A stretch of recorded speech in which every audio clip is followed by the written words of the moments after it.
aqui essa gravação no YouTube. Pessoal, boa noite. Vamos lá, nosso segundo encontro falando do balanço dos clubes, né? A gente, na semana passada, falou sobre o Grêmio. E na semana anterior, nós falamos sobre a legislação, né, e o que rege o futebol, tá? Primeiro, eu vou me apresentar. Meu nome é Rubem, sou contador por formação. Opa, deixa eu compartilhar aqui.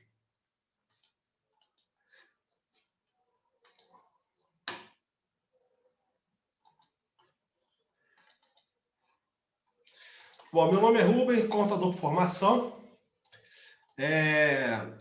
Esse projeto é do Finanças e Prática, que é um projeto idealizado pelo professor Marcelo Desterro, e tem sido muito interessante porque tem tido aulas assim de alto nível, de graça, assim, para o pessoal, de maneira geral. Esses cursos envolvem valuation, tesouraria, bolsa de valores, FP&A, ESG, ciência de dados, iniciação ao mercado de capitais, contabilidade, tá?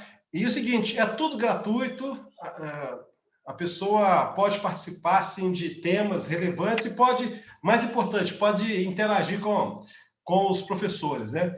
Essa aqui é a nossa agenda permanente, né? Todo domingo, às 8 horas da manhã, nós temos um encontro que são chamados para participar profissionais de alto nível.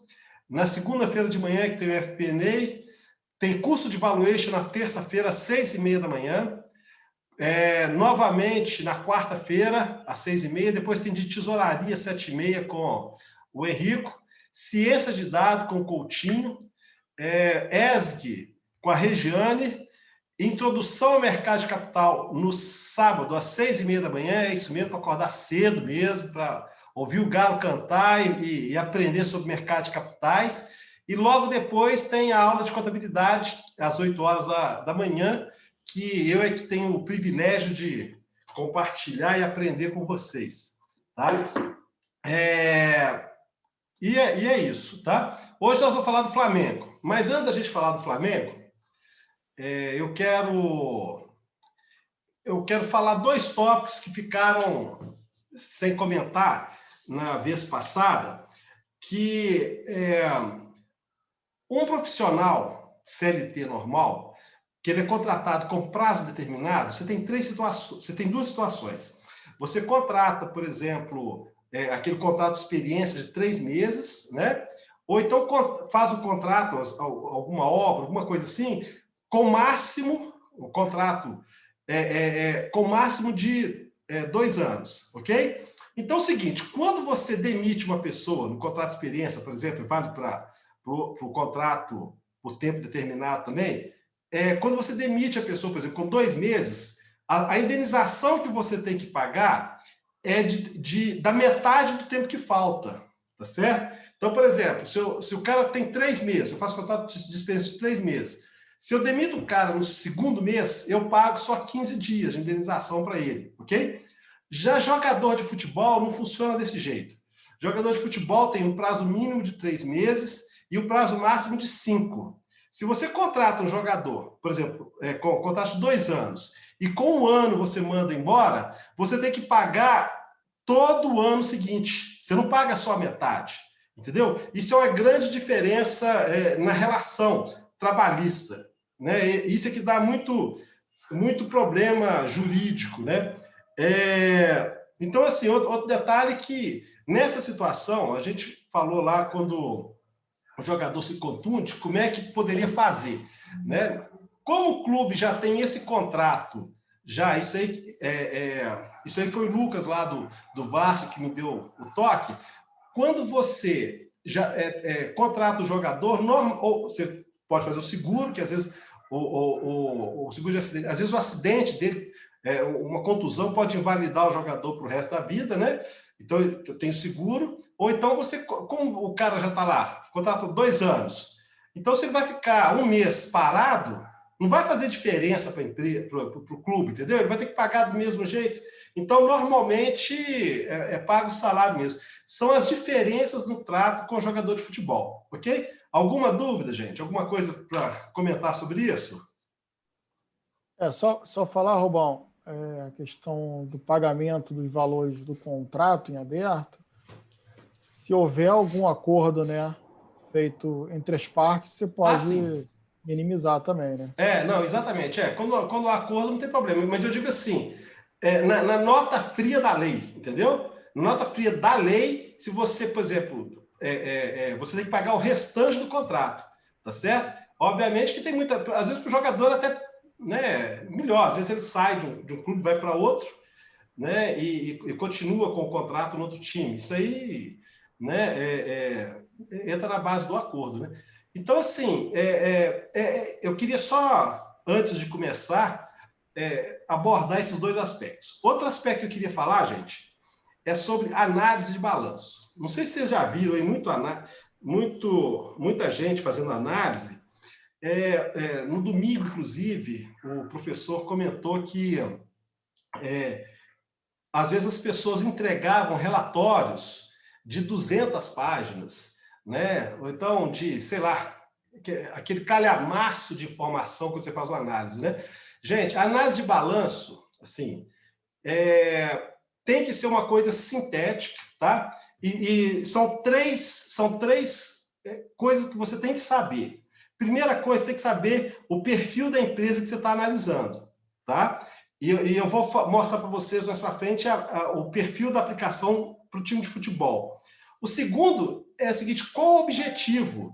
Muitas pessoas, às vezes, erram ou fazem relatórios que com pouca interação com o usuário que contrata, porque ele não sabe para que ele está fazendo aquele relatório. Então, pelo sim, pelo não, pega aquele tanto de planilha e faz aquele relatório todo lá e com pouca objetividade, entendeu? Então, assim, é importantíssimo você saber o objetivo. E o seguinte, agora outra coisa fundamental, que aí que eu vejo, que às vezes eu sou muito crítico no mercado, que às vezes a pessoa não é contadora, não entende contabilidade, não sabe a norma contábil específica, os casos específicos daquela empresa e faz análise. Então, fica um negócio... E eu vou mostrar para vocês, assim, analisando o balanço do Flamengo, situações assim que você sem conhecer de contabilidade, você acaba produzindo relatórios,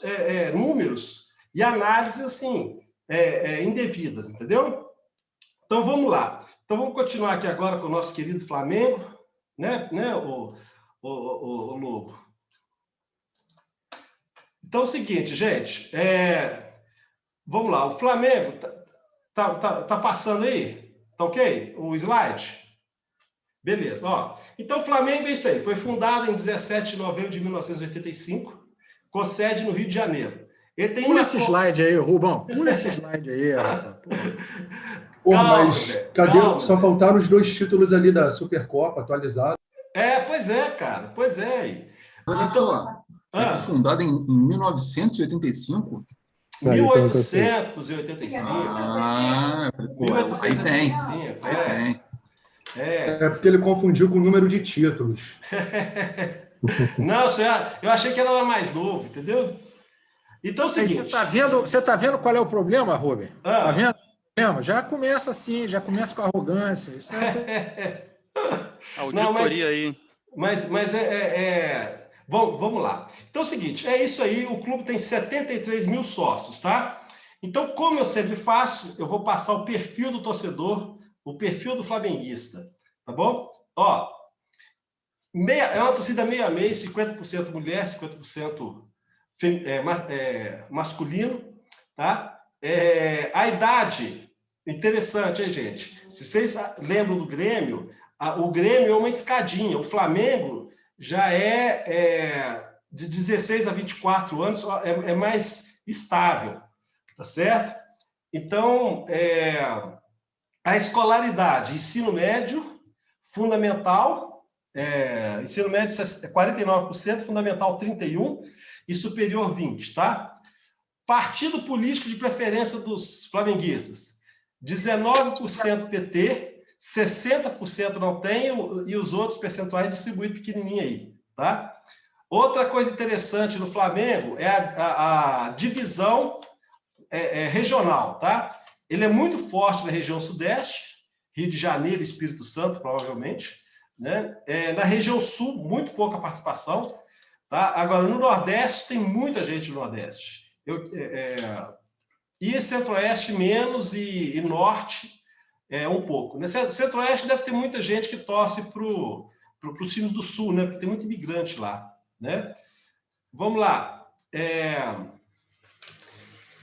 A população economicamente ativa do Flamengo é praticamente 45%, né? 45%? Não, aí 40. Quanto? 70? 75, né? 75, né? 75. Ok. E aí é o seguinte, assalariado, na sua maioria, 16%, freelancer, logo depois, e autônomos, né? Também... Tá errado, né, Rubem? Porra, tem uma porrada de camelô, né, cara? Pô, isso tá errado. Autônomo, cara. Camelô é autônomo, pô. Sacaneia não, Zé. Olha só, e o perfil não economicamente ativo, a maioria é estudante, ok? A renda familiar é de 2 a 3 salários mínimos, na sua maioria, né? E esse é basicamente o perfil, tá? Eu vou passar no outro slide, está melhor exemplificado. Isso aí, essa renda aí faz sentido. Essa renda aí faz sentido. Pois olha só, eu peguei aqui, como é que foi feito? A quantidade da população brasileira, 211 milhões e alguns quebrados, a população dos torcedores do Flamengo representam 20% da população. Isso significa o seguinte, gente, que pode ser 22, como pode ser 18, entendeu? Está dentro da margem de erro aí, igual a gente vê com coisa política aí, tá? Então é o seguinte, eu fiz um cálculo aqui, que é o seguinte, o menor valor para o sócio é R$ 23,90, ok?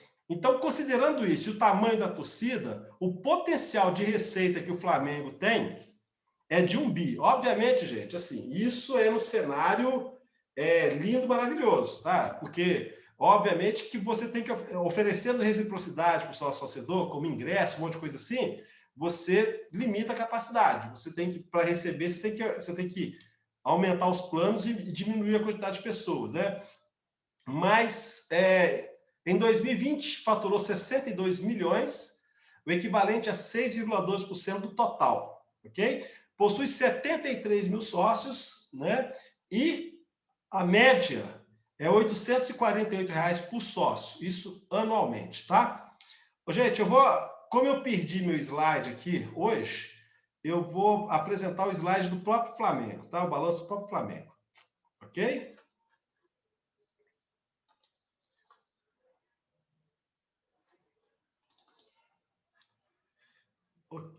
Então, gente, essa é o balanço do Flamengo nesses 2 últimos anos. Então, é o seguinte, o Flamengo tem 198 mil de ativos circulantes, 746 de não circulantes, dando um total de ativos de 944 milhões, ok? E o passivo está representado por essas contas. Fornecedores, sendo que meio a meio, praticamente, né? Entre adiantamentos recebidos, fornecedores e, basicamente, o maior peso de impostos e contribuições sociais, que isso aí é o parcelamento de débito, aquelas questões do Profut, né? Uma coisa interessante, o Flamengo está conseguindo cobrir seus déficits acumulados, né? Já está com 21 mil de patrimônio líquido, porque teve déficit esse ano, que é igual a gente vê aqui. Tá? A receita, tá vendo? Ele teve um prejuízo esse ano de 106 milhões. Tá? Ele esperava conseguir um bi de receita, na verdade, conseguiu só 644 milhões. Ok? Isso daí, Rubão, acho que eles é sobre uma base, né, de um orçamento revisado. Revisaram o orçamento, porque era isso, eles tinham uma previsão de faturar 975 milhões. Exato. Então, quase mais de 300 milhões, aí, mais de 50% desse valor, né? Eu vou mostrar aqui isso na forma de planilha, tá? Que eu fiz eu dei uma planilhada aqui e... Ok, estão vendo aí, gente? Então, assim, o original do Flamengo, deixa eu aumentar aqui o tamanho.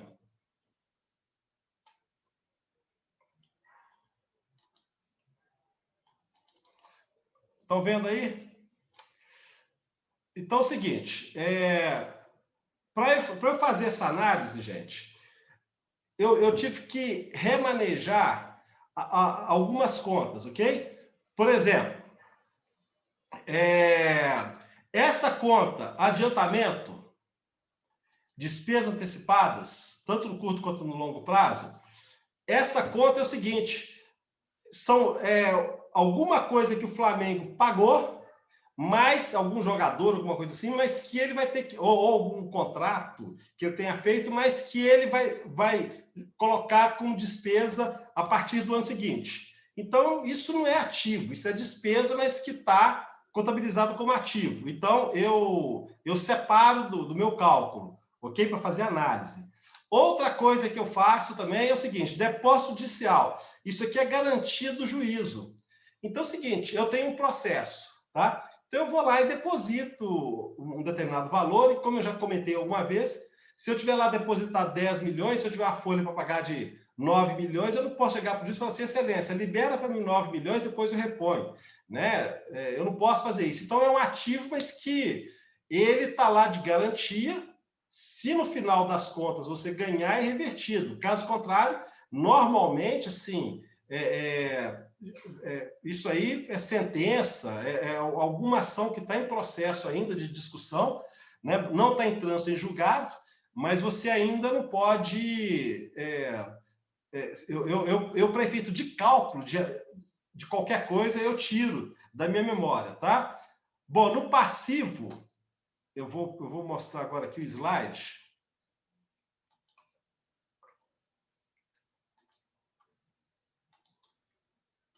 Já no passivo, eu tenho outro tratamento, tá?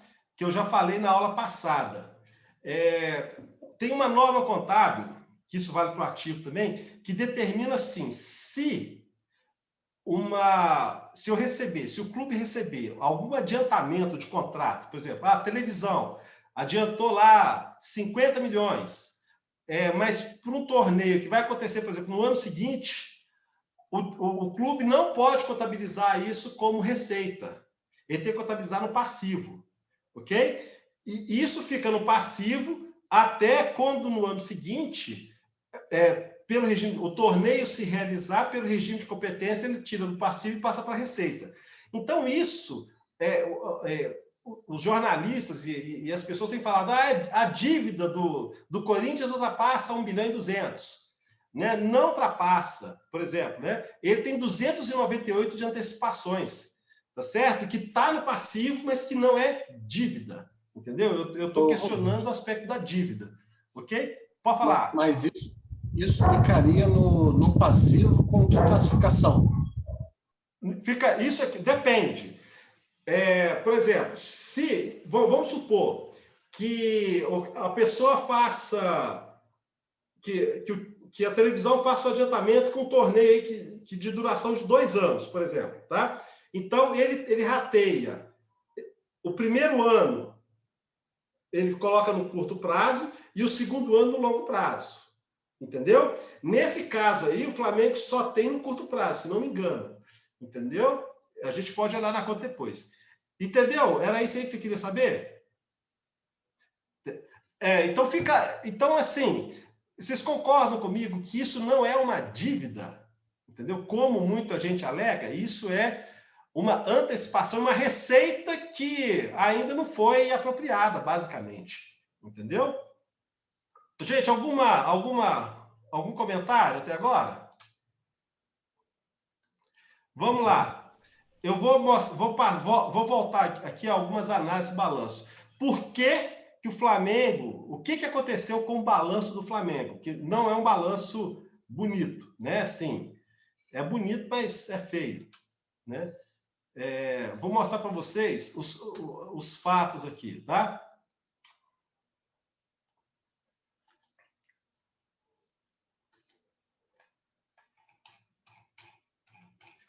Olha só, gente. Onde eu marquei de amarelo, vocês estão enxergando bem? Ok? Beleza. Amarelo não estou vendo, não. Hã? Estou vendo amarelo, não. Agora foi. Foi? Melhorou? Melhorou. Gente, aonde eu marquei de amarelo... outra coisa, gente, que eu queria falar com vocês, que eu esqueci de comentar antes, quando eu estava falando sobre o perfil da empresa, que é muito importante vocês terem consciência, quando vocês analisarem time de futebol, basicamente é o seguinte, quando você tem uma empresa comercial, né, uma SA, qualquer coisa desse tipo, o objetivo é a maximização do resultado, ok? Então, ou seja, você quer maximizar quanto que o acionista vai receber, em tese, né? No frigir dos ovos é isso. Então, é o seguinte, aí o que acontece? O seu foco de análise, quando você faz isso, é na rentabilidade, ok? Por quê? Porque, na verdade, é tudo aquilo que o acionista quer. Ele quer saber se ele vai receber, por quanto tempo e tal, né? Um time de futebol, uma associação, não distribui lucro para início de conversa, entendeu? Então, rentabilidade não tem a relevância que tem para uma empresa comercial. Quando eu digo empresa comercial, é uma empresa comum, né? Na bolsa ou não. Né? Então, assim, não tem essa relevância. Não tendo essa relevância, o seu foco de análise não pode ser... tipo assim, o holofote não é o resultado, entendeu? O holofote é o fluxo de caixa, entendeu? É outro demonstrativo, porque pelo fluxo de caixa você vê qual a estrutura que a associação está tendo. E o outro aspecto, obviamente, é o seguinte, se ela está cumprindo todas as regras, né, tudo aquilo que ela se propôs, né, eu posso mostrar aqui, por exemplo, o caso do Flamengo, já que a gente está nele mesmo. Não estou, eu acho que não está no outro computador. Mas, assim, os objetivos do Flamengo, no Estatuto do Flamengo, não é rentabilidade. O Estatuto fala jogos, participação desportiva, né, de vários esportes, futebol, basquete, natação, etc. Basicamente isso. E que o patrimônio é ser gerido da melhor maneira, com todos os critérios, um monte de coisa disso no Estatuto. Então, o foco, gente, não pode ser no resultado. Tá? Então, por isso que nós vamos fazer a nossa análise basicamente em cima do fluxo de caixa, ok? Então, vamos continuar aqui com a nossa planilha, que nós vamos chegar lá. Gente, alguma dúvida? Vocês concordam com o meu ponto de vista? Vocês podem divergir também, não tem problema. Entendeu? O que você acha, Zé? Você acha que é isso mesmo?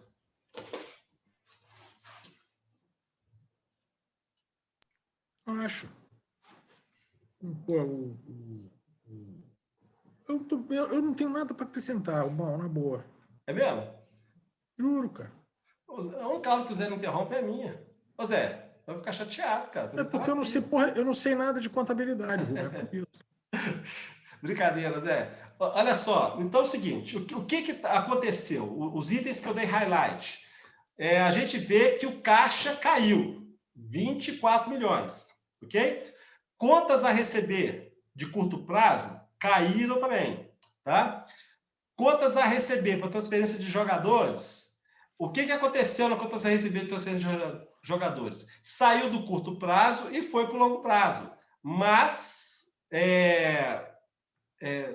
não houve acréscimo, entendeu?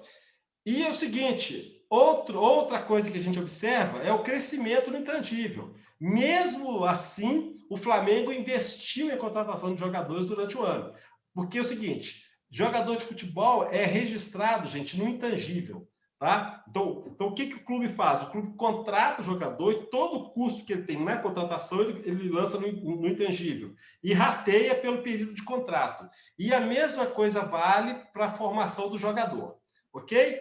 Então, é o seguinte, credores com a negociação de atletas aumentou bastante, né? Ou seja, o Flamengo, isso aqui é passivo, o Flamengo, então, está girando na mão do credor, né? Provavelmente em dólar isso, né? Credores com negociação. Bom, vamos lá. Agora, deixa eu voltar lá para o slide. Eu não sou muito fã de ficar mostrando planilha em... Vamos lá, gente. Então, olha só. Basicamente,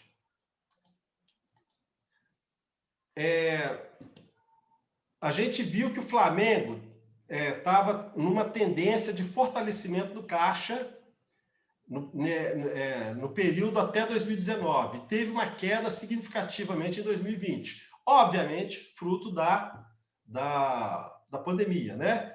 Ele aumentou imobilizado, né? Não sei se dependência, se CT, se adveio lá daquele problema dos meninos lá, aí não sei, tá? E ele está sempre investindo em jogador de futebol, tá? Em contratação, no aumento de intangível, ok? E aumentou as contingências judiciais, ok? Tem pago os impostos normal, teve grande diminuição, né, do passivo. E uma coisa que está acontecendo também é o seguinte, que o Flamengo antes tinha um passivo descoberto, era em razão dos prejuízos anteriores. Agora o Flamengo conseguiu reverter. Isso aí é interessante pelos resultados que ele teve no período, tá? Gente, contingência judicial é basicamente o seguinte, uma pessoa, um jogador de futebol, entra com ação contra o clube, tá certo? Então é o seguinte, tem uma sentença, aí o advogado fala assim, olha, eu estimo que nós vamos perder nesse processo tanto. Aí cria a contingência, cria essa conta aí, né? Apresenta isso daí, ok? Bom, empréstimo, o Flamengo tem pouco empréstimo, tá? E está rodando a taxa de 7,85, esse passivo de empréstimo, ponderando com o valor do Profut, né, a Selic, a taxa atual, o custo está 3,70, ok? Bom, vamos lá, gente. A composição do endividamento do Flamengo. A gente observa que teve um aumento agora em 2020. Aqui é 2020, tá? Isso aqui é o seguinte, é o passivo circulante sobre o não circulante, ok? Então, ou seja, as dívidas de curto prazo do Flamengo, esse ano representavam 53,62%, tá? O endividamento geral com relação ao PL foi também diminuindo, tá? E agora está em 97%, ok? Liquidez imediata. Liquidez imediata é quantas dívidas de curto prazo o Flamengo pode pagar com dinheiro em caixa. Para cada R$1, ele tem 10 centavos para pagar, tá? Liquidez corrente. A liquidez corrente, gente, o passivo circulante o ativo circulante sobre o passivo circulante, tá? Isso é o seguinte, cada R$1 de dívida, o Flamengo tem 40 de curto prazo para pagar, ok? Não se assustem, gente. Vocês estão cansados de ver empresa aí, 2, 1 e tanto, tal.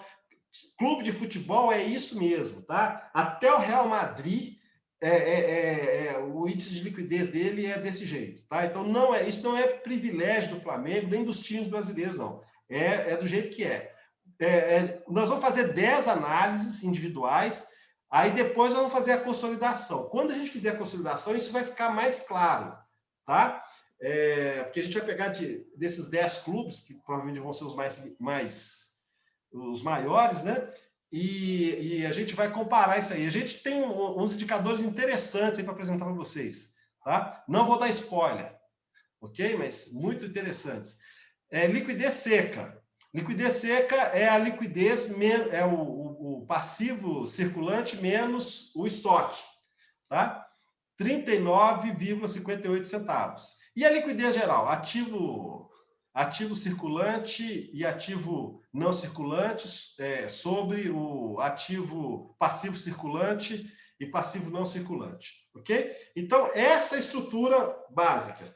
Gente, eu sempre falo o seguinte, esses indicadores aí, eu estou falando para vocês, assim, de liquidez, por falar, tá? Porque, assim, representa muito pouco, porque isso tem um pressuposto que é a empresa liquidar, como se a empresa acabasse. A gente tem o princípio da continuidade, né? Então, por isso que os indicadores de liquidez, eles servem para alguma coisa, mas eles não são o mais eficaz para você avaliar uma empresa, tá? Resultado, gente. Aqui eu estou saindo um pouquinho daqueles números, tá? Então, veja bem. Você pede para eu perguntar, mas olha só, a diferença que tem numa empresa qualquer e um clube de futebol é o seguinte, né? O estoque de valor do clube de futebol está lá no intangível, que é o atleta, né? Sim, sim. Sim, A empresa intangível não vale nada, mas você tem, dependendo do preço, você tem liquidez nos teus atletas para poder... Não, e o problema é o seguinte... Uma posição diferente para ter menos caixa, né? Porque ter mais caixa nesse caso, eu estou deixando já de comprar alguém que possa ter retorno fazendo isso, né? Sim, sim. Por isso que eu falei no início que o ideal para analisar um clube de futebol é o fluxo de caixa operacional, tá?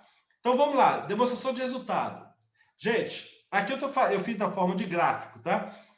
Esse gráfico preto são as receitas, tá? Então veja bem como que a receita oscila, mas o custo que está de vermelho, esse de vermelho é o custo do futebol. E o de rosa aqui no meio é o custo de pessoal. Então, olha, veja bem como que tem uma boa margem. Pelo Profut, o custo de pessoal não pode ser 80% da receita. Então, o Flamengo está atendendo esse quesito sem problema nenhum. Tá? Houve uma redução sensível, não houve uma diminuição proporcional no custo. Então, olha só, a gente pode ver aqui, ó, a receita sobre o custo. Vocês estão conseguindo enxergar aí, gente? Olha só, a receita, o R2 dela é 12,89.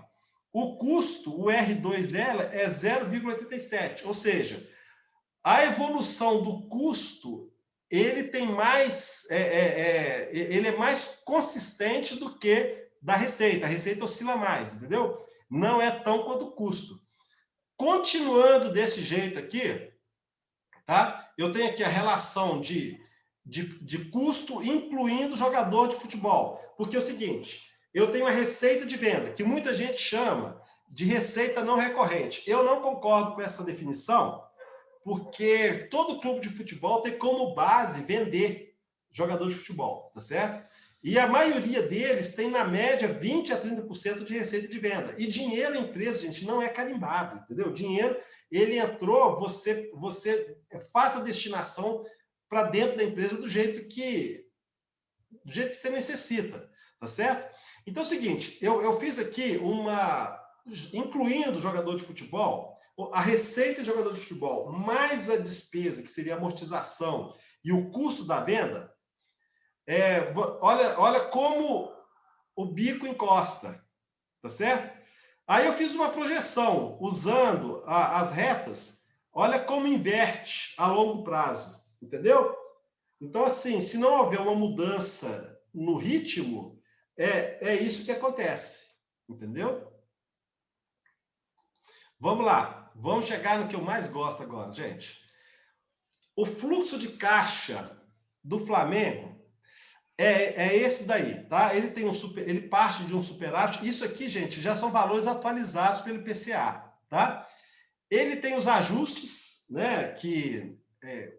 Amortização, depreciação, contas que foram meramente provisão, que não tem efeito caixa. Então, faz todos esses ajustes, eu chego no lucro ajustado de 70. Olha só como caiu o lucro, tá certo? Ajustado, entendeu? E aí eu tenho a movimentação do passivo e ativo, por exemplo. Veja bem, se eu tenho uma dívida no início de janeiro de 50 mil reais, tá? Para pagar o passivo lá de 50 mil reais. E no final do ano, essa dívida está de 100 mil reais, ok? Ou então ela continua em 50 mil reais. Então eu movimentei, eu paguei, recebi, paguei, etc. Mas no final do ano ficou 50 mil reais. Isso significa o quê? Que teoricamente eu não paguei nada. Eu continuei com o mesmo estado. Então a contabilidade, ela avalia essa movimentação. Então se tivesse, por exemplo, 50 a pagar, significaria que eu tenho que reconhecer que teve uma entrada de caixa, né? Porque para pagar alguém me financiou, né? Ou pode ser por mercadoria, ou pode ser por venda de jogador, alguém me financiou e eu fiquei com saldo de 50, tá? Caso contrário, se eu tive uma entrada de 50, no ano 50, no outro ano 50, eu movimentei e no final eu fiquei do mesmo tamanho, ok? Não houve nem aplicação na empresa, nem saída de caixa para pagar dívida, tá? Então, é basicamente essa movimentação aí que esses ajustes de ativo e passivo fazem. No final, o Flamengo gerou 51 milhões em 2015, 97 em 2016, chegou no ápice de 276 no ano passado e caiu, no ano passado, no ano retrasado, em 2019, e caiu para 110. Tá? Então, essa foi a geração de caixa que as operações do Flamengo trouxeram. Esse indicador, na minha opinião, substitui o EBITDA, porque é o seguinte, isso aí é contábil, tá certo? Está nos livros e é auditado, ok? Então, assim, eu acho bem confiante para você poder usar. Bom, depois o seguinte, na verdade, em termos de investimento, o Flamengo investiu mais, tá? Você vê que no ano passado ele investiu 220, ele teve uma entrada de caixa de 220, de 276 e investiu 220, ok? Então sobrou 50 milhões aí, ok? 56 milhões. E o seguinte, ele precisou tomar empréstimo, tá? Que é isso que é atividade de financiamento. Ele precisou, no ano passado, tomar 13 milhões de empréstimo. No líquido, entre tomada de empréstimo e pagamento, o saldo é 13 milhões, ok? Nesse ano agora, de 2020, foi 2 milhões, tá? O efeito de caixa, o ano passado, 68 milhões. Esse ano, 19.900. Então, a pergunta que se faz, tá? Número 1, o clube gera caixa para pagamento das dívidas bancárias e Profut? Tá? Então, como é que é esse indicador? Eu pego o fluxo de caixa operacional, que é esse fluxo aqui, e divido pelo meu passivo circulante e passivo não circulante, ok? Então, é o seguinte, mas aí, no caso, eu peguei só as dívidas, tá? As dívidas bancárias e Profut. Então, ou seja, mesmo tendo esse problema todo, 77% das dívidas eram cobertos pelo fluxo de caixa em 2019, 34% em 2020, tá? E aí é o seguinte, eu faço a seguinte pergunta, em quantos anos eu pagaria toda a dívida, tá? Então, aí eu tenho, por exemplo, no ano passado, em 2 anos, de 91, né, quase praticamente 3 anos, com a geração de caixa, eu conseguiria quitar, ok? Até agora tudo bem, gente? Vamos lá, então. Vou para o segundo quesito. Eu fiz aqui tudo na base de quesitos, tá? Qual a proporção que o clube gera de caixa para pagamento passivo operacional e em quanto tempo? Aí eu já pego todo o passivo, tá? Todo o meu passivo operacional em 2020 equivaleria a 16%, tá? E eu pagaria em 5 anos e 95, tá? E aí é o seguinte, em qual proporção o clube gera caixa para investimento no time? Você vê que é o seguinte, em 2019, o Flamengo gerou 125% do caixa próprio bancava o investimento. Já em 2020, só 83%. Ok? Qual a proporção do fluxo de caixa operacional em relação ao líquido? Gente, aí é ponderação. Tá? Aí, por exemplo, o lucro operacional, né, que é essa linha aqui, o fluxo de caixa operacional, que é isso aqui, tá? Em relação ao lucro, são esses percentuais aí. Ok?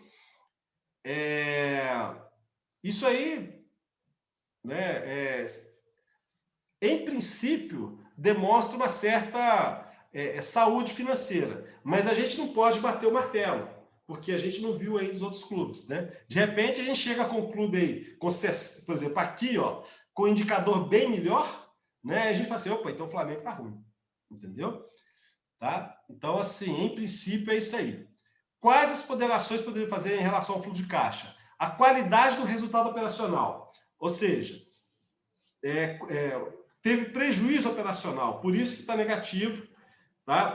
Com relação ao prejuízo operacional, isso aí, gente, é o EBITDA sobre o resultado operacional. Tá? Não, aí o EBITDA já era o resultado operacional, né? Mas, assim, basicamente esse, o fluxo de caixa em relação ao resultado operacional. 277%, ok? E um indicador muito interessante é o seguinte, que é esse último indicador. Quantos dias o caixa do clube poderia suportar os investimentos sem utilização de financiamento? Ou seja, quantos dias o clube poderia contratar jogador, investir no mobilizado, fazer todas as operações de investimento sem precisar pegar dinheiro no banco, tá? Então, esse índice aqui, provavelmente o indicador é prejudicado por causa da demonstração contábil, tá? 2015. Mas você vê que na faixa tá em torno de 170, 140 dias, tá? Ou seja, o Flamengo, se ele resolver falar assim, eu vou bancar tudo isso aqui com o dinheiro nosso aqui, tá? Sem precisar de financiamento. É esse aí o giro que ele teria para poder fazer. Ok? Gente, alguma dúvida até agora? Ó, então é o seguinte. Vamos em frente. De acordo com... Eu fiz uma comparação. Eu peguei o balanço publicado, tá? E fiz aquele balanço ajustado. As diferenças são pequenas, mas você vê que, por exemplo, no liquidez geral, como eu tinha feito o realocamento, tirado do meu ativo, considerado como ativo, que eu tirei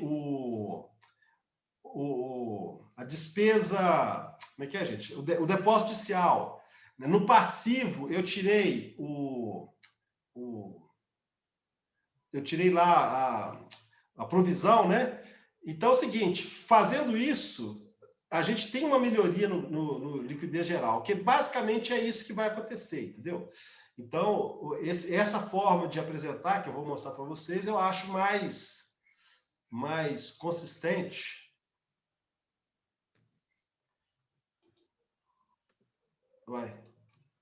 Eu estou desabilitado para apresentar, gente. Não. Tô. Você é o host, cara. Não. Voltou para mim. Hã? Por alguma razão. Voltou para você, Pronto. né? Não sei o que houve, não. Acho que você me devolveu o host. Mas segue aí, você está como co-host agora. Ótimo, então tá. Então, gente, olha só. Eu fiz os ajustes necessários do balanço, tá? Eu mantive no circulante, eu separei o balanço em ativos monetários. Ativo monetário é aquele ativo que tem a expressão em dinheiro, que você paga suas dívidas, que você visualiza no balanço e aquele saldo que é efetivamente convertido em dinheiro. Então, eu tenho caixa, contas a receber, outros, E eu destaquei a provisão para credores de liquidação duvidosa, tá? E eu tenho não circulante. Não monetário de giro, eu coloquei o estoque, tá? E ativos não monetários fixos, ativos contábeis, aquele detalhe que eu comentei para vocês, que isso é só uma regra contábil, isso era para ter sido despesa em exercícios anteriores, né? Por uma questão de apropriação contábil não tem, tá? E ativos vinculados. Ativo vinculado é o seguinte, eu tiro dos indicadores porque ele não... É um ativo que a empresa não tem controle. Então, assim, a rigor não seria ativo, entendeu? E aí, no passivo, eu tenho também os passivos monetários, né, que são fornecedores, obrigações trabalhistas, credores em dinheiro, aquilo que só pode ser pago em dinheiro, né? E eu tenho fornecedores de longo prazo, passivo oneroso, eu tenho empréstimos e eu considero como passivo oneroso também o parcelamento de débito Profut, ok? Porque, na verdade, os bancos, os clubes se financiaram, né? Eles usaram o que pagaria de imposto para poder pagar os outros compromissos, ok? Adiantamentos recebidos, aquilo que eu comentei com vocês, que era, isso aqui basicamente é receita que o clube não pode apropriar. Então, ele joga como adiantamento. Isso, o Flamengo, ano que vem, vai ter 150... Vai ter, ano que vem, deixa eu ver... ano que vem vai ter 149 milhões de receita de televisão, que ele contabilizou como passivo. Então, é o seguinte, não faz sentido nenhum eu colocar, considerar esse passivo como dívida, ou como peso para qualquer um indicador de liquidez, ok? Basicamente é isso, tá? Eu vou disponibilizar depois todas essas análises lá no grupo de contabilidade, tá? E fazer todas essas ponderações. Eu tinha feito aqui, gente, deixa eu ver se no slide eu perdi aqui antes da aula eu perdi o slide, ele apagou, não sei o que aconteceu com ele. Mas eu consegui calcular qual que era o passivo efetivo do Flamengo, entendeu? Estava num slide lá que eu copiei de um desses quadros aqui, que eu não sei... Ah, tá aqui.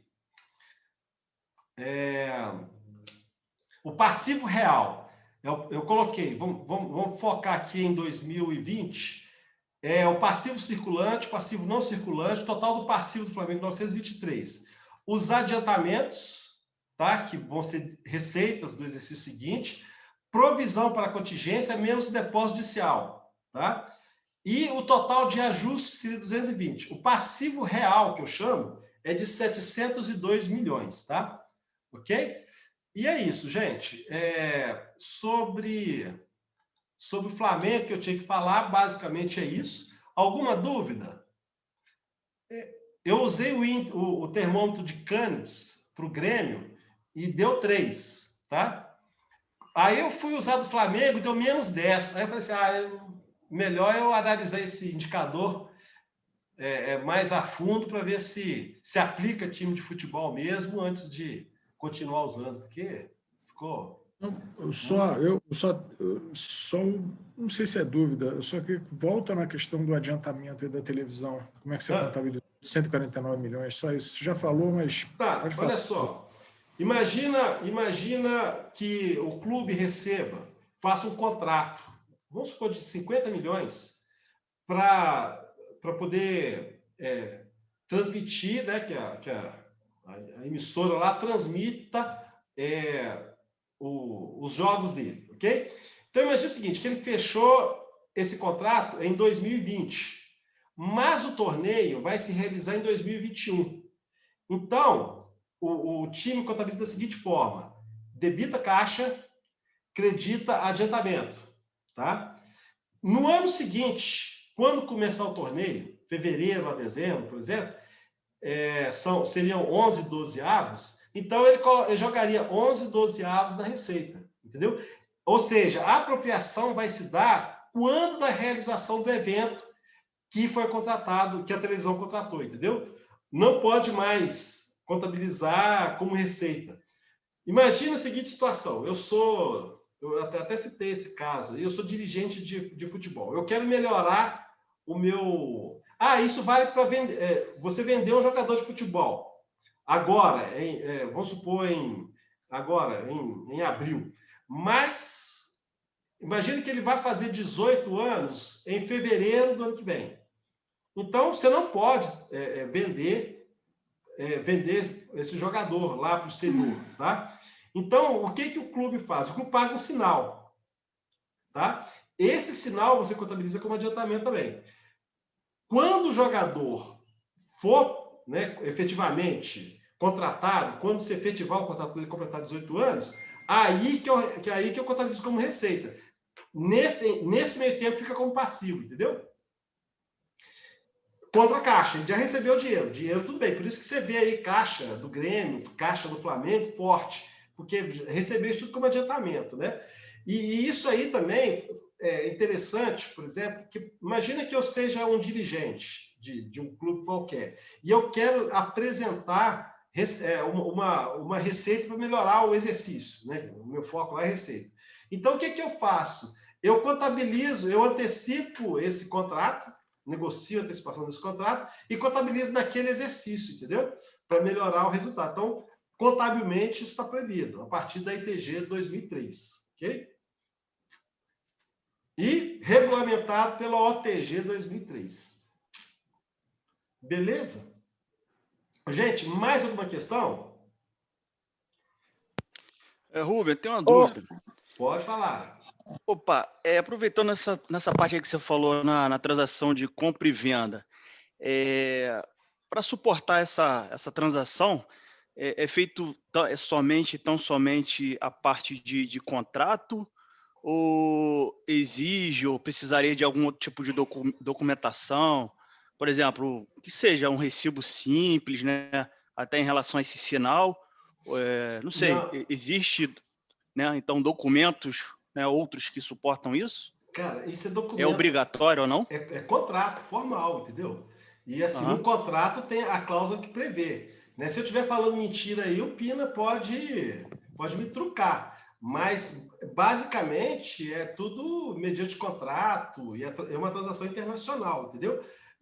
Eu digo assim, quando é o caso de negociar jogador de 18 anos e tal, né? Em caso de TV, contrato normal. Normalmente, gente, só se mudou alguns critérios agora, mas antigamente era muito feito, os contratos eram feitos com a federação e a federação repassava os dinheiros para o clube, entendeu? Então, os clubes se representavam na federação, a federação, né, principalmente os contratos regionais, e os contratos eram realizados ali, entendeu? Na aula número 1, a gente falou alguns critérios de pagamento de direito de arena, né, que a gente tratou sobre isso, né, que esse direito de arena era passado para os sindicatos, né, os sindicatos passavam para os jogadores, tá? Na aula 1, a gente extrapolou bem essa parte teórica, tá? O que mais, gente? Sobre Flamengo, sobre contabilidade, sobre esse tema. Professor Rubem, e, por exemplo, quando até as famosas malas brancas, né, que antigamente tinha, como é que você acharia no balanço? Como é que é? Por exemplo, né, antigamente falava que muitas doações pagava por fora. Como é que acharia no... Olha, eu não sei, cara. Eu não sei. Não acha, se é por fora, você não vai achar como nunca. Como é que eles faziam? Eu não sei. Aí, mas porque isso Tem um caso desse, Rubens, da Libertadores, década de 80, no jogo lá em Goiás. Pode ter tido. Usaram um monte de jogador de um time lá para tu ganhar. Cara, eu vou te contar, viu? Mas não, deixa eu te falar, esse tipo de coisa, isso aí é extra contábil, isso aí eu acho que nem passa, isso não é coisa de clubes, não, entendeu? Isso não... Porque primeiro que não pode, né? Como é que você vai dar... como é que você vai pagar alguma coisa para outro time, né? Assim, formalmente, né? Do ponto de vista formal, não tem como, entendeu? A ideia é exatamente não aparecer. Essa que é a jogada. Pois é, cara. Dizem que o Inter tentou conversar com o São Paulo esse ano, né? Mas não teve jeito, não, né? Ô, gente, mas coisa do futebol, assim, por exemplo, né? Empresário emprestar dinheiro para clube, e aí, tipo assim, ó, eu te presto, mas você tem que levar o jogador tal, né? São coisas que no submundo do futebol acontece, o Pino deve saber disso até melhor do que eu. Mas, assim, eu digo assim, nos aspectos formais, tá? Basicamente é isso. Se o clube... Pena, eu só estou vendo ele dizer que você entende mais dessas coisas que ele, Pena. Essa coisa de mala, essas coisas... Não, o Pina isso aí está na internet, rapaz, desculpa. O que acontece, né? Acho que o Rubão está falando um negócio faz muito sentido, porque lembra, né? O Vasco até o Eurico Miranda, a última passagem, quem fazia a contabilidade do Vasco era uma pessoa que ninguém conhecia. Era uma empresa de fundo de quintal. Eu lembro que ela colocou lá títulos da Vale, na época, de, sei lá, 35 milhões. Era um valor absurdo. Queria me perguntar por que o time que tinha esse direito, né, a receber nunca pegava. E não existia. Nos últimos anos, né, tem vindo um movimento muito forte, tá mais com Profut, né, de começar empresas muito mais organizadas e muito mais sérias e conhecidas, né, que tem um nome a zelar, onde aquele contrato não vai ser um contrato principal para ela, vai ser apenas mais um contrato, no qual ela vai fazer a avaliação desse balanço, né? Tu vê o Vasco, últimos anos, é BDO, que é uma das maiores do mundo. A Ernst Young acho que não entrou, a KPMG também acho que não, mas começaram a vir empresas de renome internacional a fazer auditoria e de balanço dos clubes. E aí você começa a dificultar esses movimentos, né? Isso. Porque é o seguinte, o que acontece, gente? Na aula 1, a gente falou sobre a questão do Profut e quais as obrigações que os dirigentes e os clubes teriam que fazer. Inclusive, assim, na Lei Pelé já obriga a questão da auditoria externa, né? Que antigamente não era. Então, assim, existe muita coisa, gente, que vem da tradição do futebol, quando o futebol era naquele tempo, né? Assim, essas coisas escabrosas aí. Só que é o seguinte, né? É por isso que só um exemplo, Rubem. Oi, pode falar. Só para fechar aqui, o primeiro ano do Campelo, lá no Vasco, ele teve uma briga enorme lá, que foi uma cisão grande da base política dele, que perdurou até o final do mandato, no qual o pessoal queria que o Eurico Miranda fizesse esse balanço, foi responsável por esse balanço, que foi o último ano dele como presidente. Bateram o pé, não deixaram, o BDO fez o balanço, e no final teve a ressalva de que não conseguiram comprovar cerca de 5 milhões de reais. Não tinha comprovação fiscal de 5 milhões de reais, justamente de gasto da presidência. Para ter uma ideia de como que são as coisas, né? Então é o seguinte, gente, porque na verdade 5 milhões é pouco, né? Não é um valor que você fala assim, nossa, pelos números expressivos que passam no futebol, né? Mas obviamente que é objeto de análise, é objeto de ressalva mesmo, tal, né? Não tem, porque no ano passado teve um outro clube aí que a ressalva era de 200 milhões, né? Por isso que eu estou falando que é pouco por causa disso, né? Por causa desse universo aí. Mas olha só, gente, então, o que eu estava falando, a gente começou a falar do Grêmio, e uma das coisas que a gente falou é que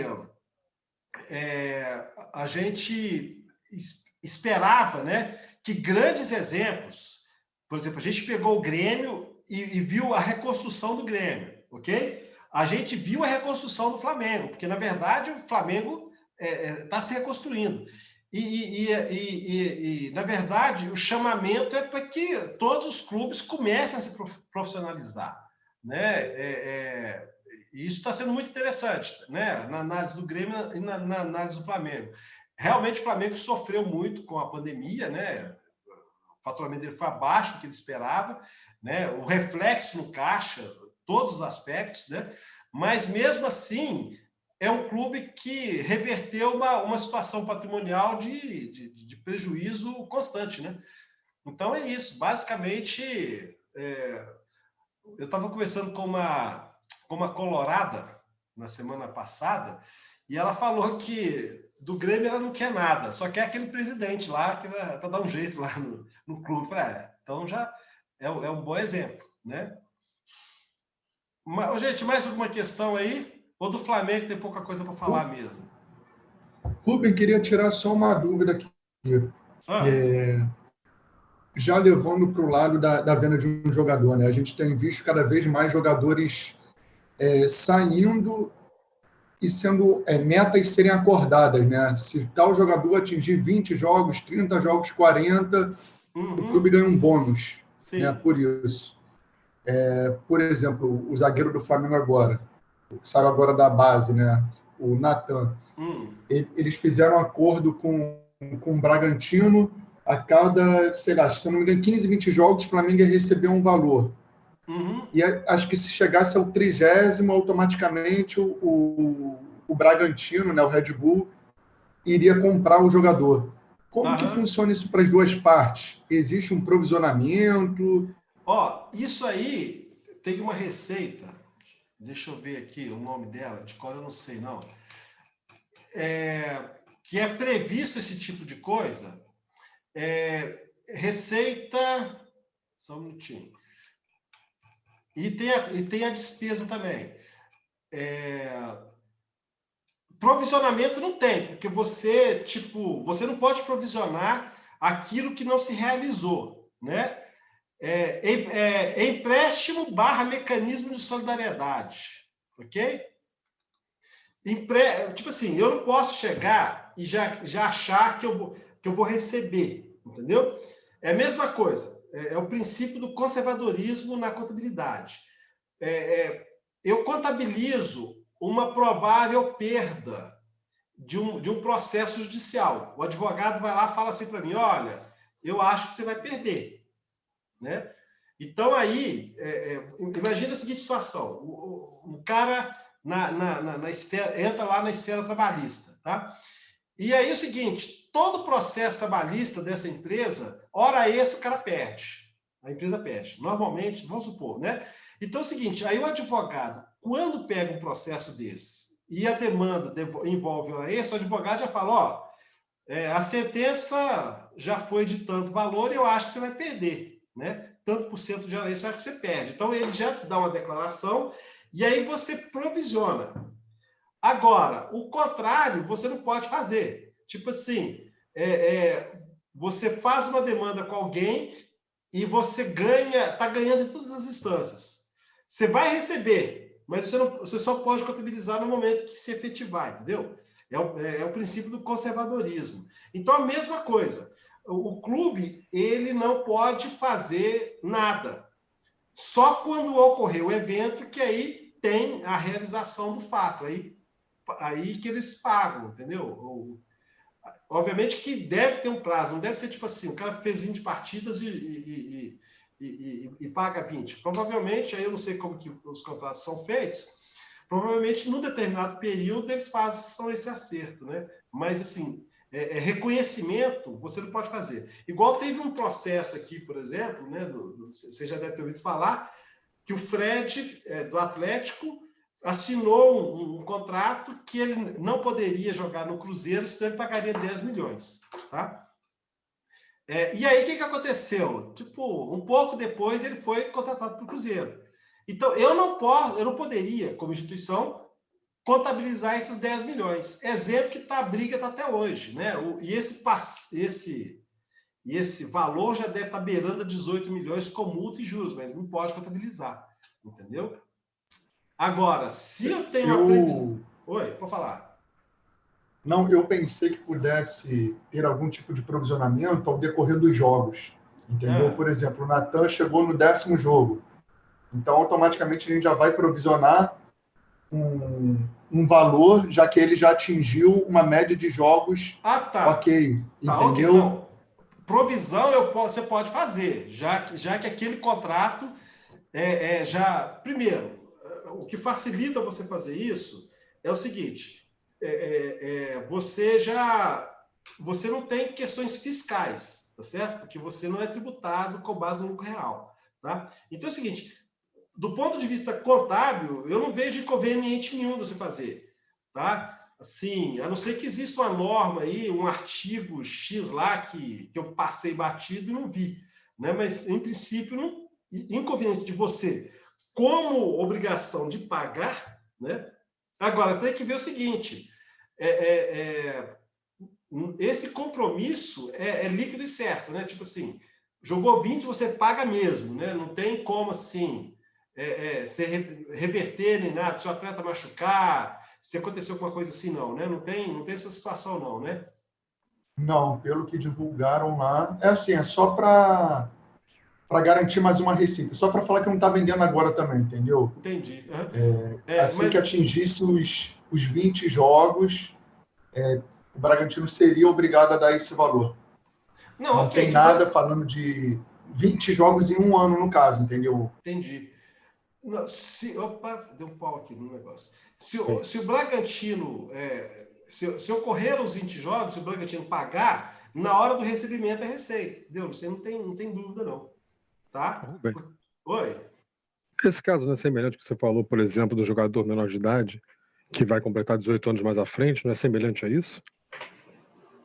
Não, aí é diferente, tá? Porque é o seguinte, o que acontece? No caso, é uma obrigação que o clube assumiu, contratual. Então, assim, quando ele completar 20 jogos, eu vou te pagar. Entendeu? Então, ele completou 20 jogos, ele vai pagar, tá? Se for um contrato de empréstimo, coisa e tal. Agora, nesse caso, é o seguinte, o que aconteceu? O clube recebeu... Vamos voltar ao que é o conceito de receita. Receita é quando a pessoa que você vendeu, ela tem toda a posse e todo o controle, de maneira que ele possa usufruir os benefícios, tá? Daquilo que ele adquiriu. Então é o seguinte, na hora que eu vendi o jogador para o terceiro, né, e tem uma cláusula que eu só posso transferir depois que ele completar 18 anos, aí o que acontece? A instituição que adquiriu só pode usufruir, ter toda a posse, ter tudo, conseguir os benefícios daquilo que eu estou vendendo só quando o jogador completar 18 anos. Então, nesse caso, que é adiantamento, entendeu? Não pode ser receita, porque a parte que eu estou... Eu dei um exemplo disso na aula de contabilidade com relação ao João Pipoqueiro, já que a gente está em casa, né, aqui no Finança Prática, que é o seguinte, que o pipoqueiro ele só poderia reconhecer a receita da venda da pipoca no momento que ele colocasse na minha mão a pipoca, o saco de pipoca. Caso contrário, né? E aí eu dei um exemplo, olha, o negócio é o seguinte, se o cara, ele atendeu o cara num quadrado lá, se eu garantir para ele que se ele sair desse quadrado, cair, eu tenho que fazer, eu tenho que repor a pipoca para ele. Então, a receita vai ser quando ele sair do quadrado, entendeu? Nesse caso, o benefício mesmo da utilização do jogador só vai ser quando eu transferir. Por isso que a contabilidade não aceita que registre como receita, que é diferente do outro caso. O outro clube já usufruiu desse jogador nos 20 jogos, entendeu? Entendi. Então, por isso é que tem esse conceito, entendeu? Do reconhecimento, tá? E vale para televisão também, entendeu? Assim, tipo, vai usufruir daquele contrato, da transmissão, no momento que é entregue a transmissão. Entendeu? Por isso é que não deixa contabilizar quando o recebimento, e sim durante o processo de transmissão, de realização. Entendeu? São detalhes contábeis, por isso que eu falo o seguinte... Mas já entrou o caixa, né, Aldo? Já entrou o caixa da O caixa já entrou, o caixa se realizou, tipo assim, caixa... Mas é aquilo que eu falei, Zé, entrou o caixa e em contrapartida passivo. E isso é um passivo que, na verdade, não é dívida. É o que eu tenho batido muito pé, isso. Porque a gente está vendo na mídia aí, pô, o Corinthians tem 1.200.000 de dívida. Não tem, ele tem dívida pra caramba, 900 milhões. Mas não é 1.200.000, porque nem todo passivo é dívida, entendeu? É o que eu tenho batido no pé aqui, né? E assim, gente, fundamental. Quando vai analisar balanço, é importantíssimo você saber o objetivo, né? O perfil da empresa. Que, por exemplo, se eu fosse fazer aqui uma análise sem conhecer especificamente como que o trato das contas de um jogador, do clube e tal, a transferência, né? A minha análise ficaria falha, entendeu? Porque eu conheço esses detalhes, essas nuances da legislação, eu posso dizer para vocês, o índice de liquidez você tem que considerar a questão do passivo, entendeu? E assim, e do ativo também, né? Porque existe a contrapartida também. Eu posso pagar para um jogador e esse jogador eu só usufruir desse jogador nos exercícios seguintes, né? Então, é um adiantamento também, né? Aliás, desculpa, um adiantamento que alguém me deu, né? Entendeu? Gente, mais alguma questão? Eu estou à disposição aí. Tem quanto tempo de... Já tem um tempão, mas eu só vi a Rayane agora. Não, já é hora de ir embora. A Rayana chegou, vai tocar a zona aí, falar um monte de besteira. Não, e tava aqui. Ficou a semana inteira. Vou aparecer com a camisa do Flamengo, não sei o quê. Vou sacudir uma bandeira aí Tem um dado bom da torcida do Flamengo. Quem é empregado, a média é de 2 a 3 salários mínimos só, porque a maioria é autônomo. O que mais, Rubem? Deixa eu só parar a live aqui do YouTube. Eu posso falar por aqui mesmo, né? O Zé vai falar um monte de besteira. Melhor para de gravar esse negócio. Vou parar.